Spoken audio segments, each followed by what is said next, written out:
முதலில் தலைப்புச் செய்திகள். சிரியா ராணுவம் மீது இஸ்ரேல் ஆக்கிரமிப்பு படை தாக்குதல். அதிபர் அகமது அல்சாரா படையை சேர்ந்த 6 வீரர்கள் பலி. சிரியாவில் ராணுவ செல்வாக்கை தீவிரப்படுத்தி வரும் துருக்கி. எர்டோகானை மறைமுகமாக போருக்கு அழைக்கும் இஸ்ரேல். துருக்கி இஸ்ரேல் இடையே போர் நடந்தால் என்ன நடக்கும்? இரு ராணுவத்தின் முழு பலம் பற்றிய விரிவான பின்னணி. வெனிசுலாவை எந்த கொம்பனாலும் அசைக்க முடியாது. அமெரிக்காவிற்கு எதிராக போர் கப்பல்களை களத்தில் இறக்கிய நிக்கோலஸ் மாதுரோ. பல்லாயிரக்கணக்கான இளைஞர்களை திரட்டி புதிய ராணுவம் உருவாக்கம்.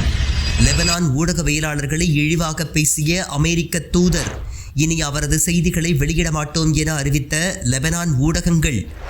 லெபனான் ஒன்றும் அமெரிக்காவின் விளையாட்டு மைதானம் அல்ல என ஊடகங்கள் அதிரடி கருத்து. காசாவில் சண்டையிட விருப்பமில்லை, பேச்சுவார்த்தை தீவிரப்படுத்த வேண்டும். 64% இஸ்ரேல் ஆக்கிரமிப்பு ராணுவத்தினர் கருத்து. இனி செய்திகளை விரிவாக பார்க்கலாம். இஸ்ரேலின் திடீர் தாக்குதலில் சிரியா ராணுவ வீரர்கள் 6 பேர் கொல்லப்பட்ட சம்பவத்தால் புதிய போர் பதற்றம் வெடித்துள்ளது. சிரியாவில் ஆசாத் அரசு கவிழ்க்கப்பட்டதற்கு பிறகு இதுவரை 100க்கும் மேற்பட்ட தாக்குதல்களை சுதந்திரமாக இஸ்ரேல் நடத்தியுள்ளது. ஆக்கிரமிக்கப்பட்ட கோலன் குன்றுகள் பகுதியில் தனது ராணுவ தளத்தை விரிவுபடுத்தியுள்ளது. சிரியாவின் மீது அவ்வப்போது வான்வழி தாக்குதல்களையும் நடத்தி வருகின்றது. மேலும் சிரியா ராணுவத்தின் பல ஆயுத கிடங்குகளை குண்டு வீசி அழித்துள்ளது. ஆனால் தற்போதைய அகமது அல்சாரா அரசால் இஸ்ரேலுக்கு தக்க பதிலடி கொடுக்க முடியவில்லை. காரணம், சிரியாவிடம் தற்போது எந்த வான் பாதுகாப்பு அமைப்புகளும் இல்லை. இஸ்ரேலை எதிர்கொள்ளும் வகையில் போதிய ஆயுதங்களும் இல்லை. அதே நேரம் சிரியா ராணுவத்தை வலிமைப்படுத்தும் நடவடிக்கைகளை துருக்கி தீவிரப்படுத்தி வருகின்றது. சிரியாவின் ஒரு பகுதியில் துருக்கி ராணுவ தளத்தை அமைத்துள்ளதோடு அதனை விரிவுபடுத்தியும் வருகின்றது. இதுவே இஸ்ரேலின் தாக்குதலுக்கும் காரணமாக அமைந்துள்ளது. சிரியா வழியாக தங்கள் மீது புதிய போரை துருக்கி தொடுக்கலாம் என இஸ்ரேல் உளவுத்துறை எச்சரித்துள்ளது. இதனால் சிரியா ராணுவம் பலம் பெறக்கூடாது என தனது தாக்குதல்களை ஆக்கிரமிப்பு இஸ்ரேல் தீவிரப்படுத்தி வருகின்றது. இந்த சூழலில் தலைநகர் டமாஸ்கஸ் ஊரக பகுதிகளில் இஸ்ரேல் செவ்வாய்க்கிழமை திடீர் தாக்குதல் நடத்தியது. இதனைத் தொடர்ந்து புதன்கிழமை தெற்கு டமாஸ்கஸில் சிரியா ராணுவம் மீது ஆளில்லா விமானம் மூலம் இஸ்ரேல் நடத்திய நேரடி தாக்குதலில் 6 சிரியா ராணுவத்தினர் கொல்லப்பட்டுள்ளனர். சிரியா ராணுவத்தால் இஸ்ரேலுக்கு பதிலடி கொடுக்க முடியாது என்பதால் துருக்கி இதில் தலையிடுமா என்ற கேள்விகள் தற்போது எழுந்துள்ளன. ஈரானுக்கு அடுத்தபடியாக இஸ்ரேலை கடுமையாக எதிர்த்து வரும் நாடான துருக்கியின் ராணுவ பலம் என்ன? இஸ்ரேலை விட வலிமையான நாடா துருக்கி என்பதை இந்த தொகுப்பில் பார்க்கலாம். சூரியன் மறையாத பிரிட்டிஷ் சாம்ராஜ்யத்திற்கு முன்பே உலக பேரரசாக இருந்த நாடு துருக்கி. ஓட்டமான் எம்பையர் என்ற பெயரில் அழைக்கப்படும் உதுமானிய சாம்ராஜ்யம் அரபு மற்றும் முஸ்லிம் உலகை ஒட்டுமொத்தமாக கட்டியாண்ட தேசம். அதே நேரம் 2ஆம் உலகப் போருக்கு பிறகு அது சிதைவு பெற்றது. இப்போது உள்ள பாலஸ்தீனம் கூட ஒரு காலத்தில் துருக்கியின் உதுமானிய சாம்ராஜ்யத்தின் ஒரு பகுதியாகவே இருந்தது. அதனை பிரிட்டன் கைப்பற்றி அதில் ஒரு பகுதியில் இஸ்ரேலை உருவாக்கியது. இதனால் காசா பிரச்சனையில் தொடர்ந்து கவனம் செலுத்தி வருகின்றது துருக்கி.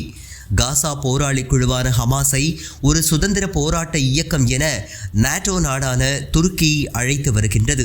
இது இஸ்ரேலுக்கு கடும் நெருக்கடியை ஏற்படுத்தி வருகின்றது. வெற்றி வாய்ப்பு இருக்கும் பட்சத்தில் நிச்சயம் இஸ்ரேல் மீது படையெடுப்போம் என அண்மையில் துருக்கி அதிபர் எர்டோகன் கூறியது இஸ்ரேலை கடும் ஆத்திரத்தில் ஆழ்த்தியது. இந்த சூழலில்தான் இஸ்ரேல் மற்றும் துருக்கியின் இராணுவ பலத்தை பற்றி தெரிந்து கொள்ள வேண்டியது அவசியமாகின்றது. அதனை பற்றி இந்த தொகுப்பில் பார்க்கலாம். இஸ்ரேல் ஆக்கிரமிப்பு இராணுவத்தின் பலம் 1,70,000. துருக்கியின் 3,55,200 இராணுவ வீரர்களை கொண்டுள்ளது. இஸ்ரேல் 4,65,000 ரிசர்வ் வீரர்களை கொண்டுள்ளது. துருக்கி 3,78,700 ரிசர்வ் வீரர்களை கொண்டுள்ளது. இஸ்ரேல் தனது இராணுவ பட்ஜெட்டிற்கு 2,70,000 கோடி ரூபாயை ஒதுக்குகின்றது. அதைவிட அதிகமாக துருக்கி 3,50,000 கோடி ரூபாயை ஆண்டிற்கு இராணுவத்திற்காக ஒதுக்குகின்றது. இஸ்ரேல் 1,370 டாங்கிகளை வைத்துள்ளது. துருக்கி 2,231 டாங்கிகளை தன்வசம் வைத்துள்ளது. இஸ்ரேல் 43,407 கவச வாகனங்களை வைத்துள்ளது. துருக்கி 55,104 கவச வாகனங்களை வைத்துள்ளது. இஸ்ரேல் 650 தானியங்கி பீரங்கி வண்டிகளை வைத்துள்ளது. துருக்கி 1038 தானியங்கி பீரங்கி வண்டிகளை வைத்துள்ளது. இஸ்ரேல் 150 ராக்கெட் லாஞ்சர்களை வைத்துள்ளது. துருக்கி 286 ராக்கெட் லாஞ்சர்களை தன்னிடையே வைத்துள்ளது. இஸ்ரேல் 612 போர் விமானங்களை வைத்துள்ளது. துருக்கி 1069 போர் விமானங்களை வைத்துள்ளது. இஸ்ரேல் நடுவானில் சண்டையிடுதல் மற்றும் குண்டு வீசும் போர் விமானங்கள் 280 வைத்துள்ளது. துருக்கி 205 விமானங்களை வைத்துள்ளது. போக்குவரத்து போர் விமானங்கள் இஸ்ரேலிடம் 12 உள்ளன. துருக்கியிடம் 83 விமானங்கள் உள்ளன. ஒட்டுமொத்தமாக மக்கள் தொகை, இராணுவம், போர் விமானங்கள், ஆயுதங்கள் என இஸ்ரேலை விட 1 மடங்கு அதிகமான ஆயுதங்களை துருக்கி தன் வசம் வைத்துள்ளது. இருப்பினும் துருக்கியும் இஸ்ரேலும் நேரடியாக எல்லைகளை பகிர்ந்து கொள்ளவில்லை. எனவே சிரியாதான் இரு நாடுகளிடையிலான போர்க்களமாக இருக்கும் என்று நம்பப்படுகின்றது. துருக்கி அரசை பல ஆண்டுகளாக தொடர்ந்து எதிர்த்து வந்த VKK எனப்படும் குர்து போராளிகள் அமைப்புடன் பேச்சுவார்த்தை நடத்தி ஆயுதங்களை கீழே போட வைத்தார் டைப் எர்டோகான். இதுவும் கூட இஸ்ரேலுக்கு எதிரான போர் நடவடிக்கையின் ஒரு பகுதி என்று கூறப்படுகின்றது. இஸ்ரேலுடன் போர் ஏற்பட்டால் குர்து போராளிகளை இஸ்ரேல் பயன்படுத்திவிடக்கூடாது என்பதற்காக அவர் இந்த நடவடிக்கையை மேற்கொண்டதாக கூறப்படுகின்றது. அதேபோல சிரியாவிலும் தனது பலத்தை அதிகரித்து சிரியா இராணுவத்தின் பலத்தை அதிகரிக்க அங்குள்ள குர்து போராளிகளுடனும் பேச்சுவார்த்தையை சிரியா அரசும் துருக்கியும் தீவிரப்படுத்தி வருவதாக கூறப்படுகின்றது. எனவே ஈரானை தொடர்ந்து இஸ்லாமிய உலகத்தில் தனது செல்வாக்கை நிலைநிறுத்த இஸ்ரேல் மீது துருக்கி போர் தொடுக்கலாம் என்ற யூகங்கள் தொடர்ந்து எழுந்து வருகின்றன. இஸ்ரேலிய அமைச்சரவை குழு ஒன்றும் இந்த எச்சரிக்கையை நெதன்யாகு நிர்வாகத்திற்கு அளித்துள்ளது. ஓட்டமான் சாம்ராஜ்ய கனவை எர்டோகான் கைவிடவில்லை என அந்த குழு எச்சரித்துள்ளது. அதே நேரம் அந்த துணிச்சல் உண்மையிலேயே எர்டோகானுக்கோ அல்லது துருக்கி நிர்வாகத்திற்கோ உள்ளதா என்பதற்கு காலம்தான் பதில் சொல்ல வேண்டும். அமெரிக்கா வெனிசுலா இடையே பதற்றம் அதிகரித்து இரு நாடுகளும் போர்க்கப்பல்களை கரீபியன் கடலில் களமிறக்கியுள்ளன. இது குறித்த செய்தி தொகுப்பை பார்க்கலாம். தென் அமெரிக்க நாடுகளை தனது அடிமைகளாக வைத்திருக்க வேண்டும் என்பது அமெரிக்காவின் வெளியுறவு கொள்கை. இதற்கு சில நாடுகள் இரையாகியுள்ளன. பல நாடுகள் இடதுசாரி கொள்கைகளில் தீவிரம் காட்டி அமெரிக்காவிற்கு கடும் சவாலை விடுத்து வருகின்றன. அந்த வகையில் வெனிசுலாவின் தற்போதைய இடதுசாரி அதிபர் நிக்கோலஸ் மாதுரோ தீவிர அமெரிக்க எதிர்ப்பாளர் ஆவார். அவரது ஆட்சியை கவிழ்க்க வேண்டும் என்பது ட்ரம்ப் நிர்வாகத்தின் திட்டம்.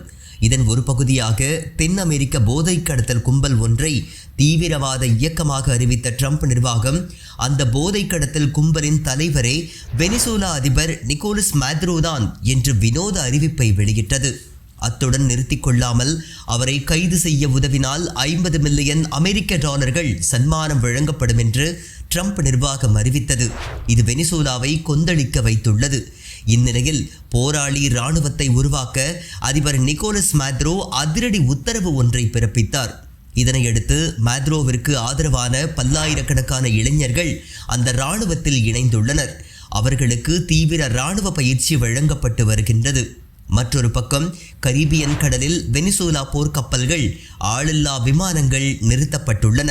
இதற்கு காரணம் அமெரிக்காவின் தி USS சான் ஆண்டோனியோ, USS ஐவோ ஜிமா மற்றும் USS ஃபோர்ட் லாடர்டேல் ஆகிய போர் கப்பல்கள் 2200 கடற்படை வீரர்கள் உட்பட 4500 அமெரிக்க இராணுவத்தினருடன் வெனிசுலாவை நோக்கி புறப்பட்டுள்ளன. அடுத்த வாரம் அவை வந்து சேரும் என்று எதிர்பார்க்கப்படுகின்றது. இந்த சூழலில்தான் மாதுரோ எடுத்து வரும் அதிரடி நடவடிக்கைகள் தென் அமெரிக்க பிராந்தியத்தில் பெரும் பேசு பொருளாக மாறியுள்ளது. இந்த முன்னேற்றங்கள் குறித்து பேசிய மாதுரோ, உலகின் எந்த ஏகாதிபத்திய சக்தியாலும் தியாகங்களால் உருவான வெனிசுலாவை ஆக்கிரமிக்க முடியாது என்று சவால் விடுத்துள்ளார். லெபனான் செய்தியாளர்களின் கேள்விகளுக்கு பதிலளிக்க முடியாமல் அமெரிக்க தூதர் நிதானம் இழந்து கீழ்த்தரமாக நடந்து கொண்ட விதம் பரபரப்பை ஏற்படுத்தியுள்ளது. துருக்கி சிரியாவுக்கான அமெரிக்க சிறப்பு தூதர் டாம் பராக் லெபனானுக்கு பயணம் மேற்கொண்டு அந்நாட்டு அதிபரை சந்தித்து ஹிஸ்புல்லா அமைப்பு ஆயுதங்களை கீழே போட வேண்டும் என்று வலியுறுத்தினார். பிறகு செய்தியாளர்களை அவர் சந்தித்த போது அவரை சரமாரி கேள்விகளால் துளைத்தெடுத்தனர். இதற்கு பதில் சொல்ல முடியாமல் திணறிய அவர் செய்தியாளர்களை வசைபாடத் தொடங்கினார். உங்கள் பிரச்சனையே இதுதான். அமைதியாக இருங்கள், கனிவாக இருங்கள், மிருகம் போன்று நடந்து கொள்ளாதீர்கள், நாகரீகமாக நடந்து கொள்ளுங்கள். உங்கள் பிரச்சனையும் இதுதான், இந்த பிராந்தியத்தின் பிரச்சனையும் இதுதான் என்று இரட்டை பொருள்பட பேசினார். இது லெபனானின் ஒட்டுமொத்த ஊடகங்களையும் கொந்தளிப்பில் ஆழ்த்தியுள்ளது. அமெரிக்க தூதர் பகிரங்க மன்னிப்பு கேட்கும் வரை அவரது செய்திகளை இனி சேகரித்து வெளியிட மாட்டோம் என லெபனான் ஊடக தொழிற்சங்கம் அறிவித்துள்ளது. பத்திரிகையாளர்களிடம் லெபனான் அதிபர் மாளிகை பகிரங்க மன்னிப்பு கேட்டுள்ளதுடன் லெபனான் ஊடகவியலாளர்களின் தியாகங்கள் மாண்பை போற்றுவதாக அறிவித்துள்ளது. இது குறித்து விமர்சித்துள்ள லெபனானின் பிரதான தொலைக்காட்சி சேனலான அல் மயாதீன், தங்களது உயிர் உடைமைகளை இழந்தாலும் நீதியின் பக்கம் லெபனான் செய்தியாளர்கள் நிற்கின்றனர். மேற்கத்திய ஊடகங்களைப் போல இனப்படுகொலை, ஆதிக்கம் ஆகியவற்றை லெபனான் ஊடகத்துறை ஆதரிப்பதில்லை. அமெரிக்க தூதரின் பேச்சு காலனி ஆதிக்க மனநிலையின் வெளிப்பாடு. தன்னிடம் என்ன கேள்வி கேட்க வேண்டும் என்பதை கூட தாங்களே முடிவு செய்ய வேண்டும் என அமெரிக்க தூதர் நினைக்கின்றார். ஈராக்கில் 5 லட்சம் குழந்தைகளை கொன்றவர்கள், ஆப்கானிஸ்தானை சுடுகாடாக மாற்றியவர்கள், காசாவை இன்று புதைக்குழியாக மாற்றியவர்கள் எங்களுக்கு நாகரிகம் பற்றி பாடம் எடுக்கலாமா? நிச்சயம் அமெரிக்காவின் விளையாட்டு மைதானமாக லெபனான் இருப்பதை ஊடகங்கள் அனுமதிக்க மாட்டோம். ஊழல் குற்றச்சாட்டில் ஈடுபட்டு காலில் சங்கிலி கட்டப்பட்டு வீட்டுச் சிறையில் வைக்கப்பட்டிருந்தவர்தான் இந்த டாம் பராக் என்பதை லெபனான் ஊடகங்கள் நன்கு அறிவார்கள். ட்ரம்ப் நிர்வாகம் பதவி விலகினால் இவரும் வீட்டிற்கு சென்று விடுவார். ஆனால் நாங்கள் நாட்டை காக்க தொடர்ந்து களத்தில் நிற்போம் என அல் மயாதீன் தலையங்கம் வெளியிட்டுள்ளது. தங்களுக்கு சண்டையிட விருப்பமில்லை, உடனே போரை முடிவுக்கு கொண்டு வாருங்கள் என இஸ்ரேல் ராணுவத்தில் பெரும் பகுதியினர் கதறியுள்ளதாக அந்நாட்டு ஊடகம் நடத்திய கருத்து கணிப்பில் தெரிய வந்துள்ளது. ஆக்கிரமிப்பு ஊடகமான வெல்லா நடத்திய கருத்து கணிப்பில் இஸ்ரேலின் ரெகுலர் ராணுவம் மற்றும் ரிசர்வ் படையினர் 73% பேர் உடனடியாக போர் நிறுத்தப்பட்டு பேச்சுவார்த்தைகள் தொடங்கப்பட்டு கைதிகள் விடுவிக்கப்பட வேண்டும் என வலியுறுத்தியுள்ளனர். 40% பேர் போரில் தொடர்ந்து ஈடுபட தங்களுக்கு ஊக்கம் இல்லை என்று அறிவித்துள்ளனர். 64% இராணுவத்தினர் இந்த போர் நீடித்து வருவது நெதன்யாகுவின் அரசியல் வாழ்வை காப்பாற்றுவதற்குத்தான் என்றும் ஹமாஸை அழிப்பதோ கைதிகளை மீட்பதோ போரின் நோக்கமல்ல என்று கூறியுள்ளனர். நெதன்யாகுவின் சொந்த கட்சியான நிகுட் வாக்காளர்களில் 54% பேர் கூட போரை முடிவுக்கு கொண்டு வந்து கைதிகள் பரிமாற்றம் விரைந்து நடைபெற வேண்டும் என வலியுறுத்தியுள்ளனர். சுமார் 3600 கோடி ரூபாய்க்கு இஸ்ரேலிடமிருந்து ஜெர்மனி ஆயுதங்கள் வாங்க உள்ளதாக புதிய தகவல்கள் வெளியாகியுள்ளன. காசாவில் இஸ்ரேல் நடத்தி வரும் இனப்படுகொலை எதிரொலியாக அந்நாட்டிற்கு இனி ஆயுதங்கள் ஏற்றுமதி செய்ய போவதில்லை என ஜெர்மனியின் பிரதமர் ஃபிரைட்ரிச் மெர்ஸ் அறிவித்தார். இந்நிலையில் திடீரென்று இஸ்ரேலிடமிருந்து ஜெர்மனி சுமார் 3600 கோடி ரூபாய்க்கு, அதாவது 350 மில்லியன் யூரோவிற்கு ஆயுதங்கள் வாங்கவிருப்பதாக வெளியான தகவல் பரபரப்பை ஏற்படுத்தியுள்ளது. விமானத்திற்கு வெளிப்புறம் பொருத்தப்படும் லைட்டனிங் பேர்ட்ஸ் எனப்படும் ஆயுதங்களை ஜெர்மனி வாங்க உள்ளது. தரையில் உள்ள இலக்குகளை துல்லியமாக ரேசர் கருவியின் மூலம் குறிவைத்து வெடிகுண்டுகளை போடுவதற்கு இந்த லைட்டனிங் பேர்ட்ஸ் உதவி செய்கின்றது. இஸ்ரேலின் ரஃபேல் அட்வான்ஸ்டு டிஃபென்ஸ் சிஸ்டம்ஸ் இந்த ஆயுதங்களை தயாரித்து விற்பனை செய்து வருகின்றது. உலகில் 28 நாடுகள் இஸ்ரேலிடமிருந்து இந்த ஆயுதங்களை வாங்கி வருகின்றன. இஸ்ரேலின் மிக நெருங்கிய நட்பு நாடான ஜெர்மனி காசா விவகாரத்தில் வலுவான முடிவை எடுத்ததற்காக பாராட்டப்பட்ட நிலையில் திடீரென்று பல்டியடிக்கும் விதமாக இஸ்ரேலிடமிருந்து ஆயுதம் வாங்க ஒப்பந்தம் செய்திருப்பது அதன் இரட்டை நிலைப்பாட்டை அம்பலப்படுத்தியுள்ளது. ஐரோப்பிய நாடுகள் பொதுவாகவே காசா விவகாரத்தில் தங்களை மனிதாபிமானம் உள்ளவர்களாக காட்டிக்கொண்டாலும் திரைமறைவில் இஸ்ரேலுக்கு சேவகம் செய்வது இதன் மூலம் மீண்டும் ஒரு முறை அம்பலமாகியுள்ளது. மீண்டும் தலைப்புச் செய்திகள். சிரியா ராணுவம் மீது இஸ்ரேல் ஆக்கிரமிப்பு படை தாக்குதல். அதிபர் அகமது அல்சாரா படையை சேர்ந்த 6 வீரர்கள் பலி. சிரியாவில் ராணுவ செல்வாக்கை தீவிரப்படுத்தி வரும் துருக்கி. எர்டோகானை மறைமுகமாக போருக்கு அழைக்கும் இஸ்ரேல். துருக்கி இஸ்ரேல் இடையே போர் நடந்தால் என்ன நடக்கும்? இரு ராணுவத்தின் முழு பலம் பற்றிய விரிவான பின்னணி. வெனிசுலாவை எந்த கொம்பனாலும் அசைக்க முடியாது.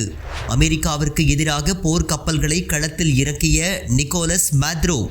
பல்லாயிரக்கணக்கான இளைஞர்களை திரட்டி புதிய ராணுவம் உருவாக்கம். லெபனான் ஊடகவியலாளர்களை இழிவாக பேசிய அமெரிக்க தூதர். இனி அவரது செய்திகளை வெளியிட மாட்டோம் என அறிவித்த லெபனான் ஊடகங்கள். லெபனான் ஒன்றும் அமெரிக்காவின் விளையாட்டு மைதானம் அல்ல என ஊடகங்கள் அதிரடி கருத்து. காசாவில் சண்டையிட விருப்பமில்லை, பேச்சுவார்த்தை தீவிரப்படுத்த வேண்டும். 64% இஸ்ரேல் ஆக்கிரமிப்பு இராணுவத்தினர் கருத்து.